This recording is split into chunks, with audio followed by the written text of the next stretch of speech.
नमस्कार, MB news म्हणजे महाराष्ट्रातील बातमीपत्रामध्ये आपले स्वागत आहे। मी मंगेश बोबडे। बातमी बघण्यापूर्वी आमच्या चॅनलला लाईक आणि सबस्क्राईब करायला विसरू नका। तर बघूया आजची विशेष बातमी। चांदूर रेल्वे नगर परिषदेमध्ये छत्रपती शिवाजी महाराज यांची जयंती मोठ्या उत्साहात साजरी करण्यात आली। नगर परिषद कार्यालयात आयोजित कार्यक्रमात मुख्याधिकारी सुप्रिया टवलारे मॅडम यांच्या हस्ते छत्रपती शिवाजी महाराजांच्या प्रतिमेला पुष्पहार अर्पण करून अभिवादन करण्यात आले। यावेळी नगर परिषद शाळेतील शिक्षक, कर्मचारी तसेच नगरसेवक उपस्थित होते। सर्वांनी छत्रपती शिवाजी महाराजांच्या कार्याला व स्वराज्य स्थापनेतील त्यांच्या पराक्रमाला अभिवादन केले।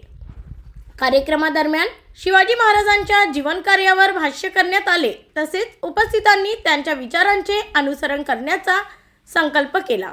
संपूर्ण परिसर उत्साहपूर्ण वातावरणाने दुमदुमून गेला। ब्युरो रिपोर्ट MB न्यूज, महाराष्ट्रातील बातमीपत्र, चांदूर रेल्वे, अमरावती।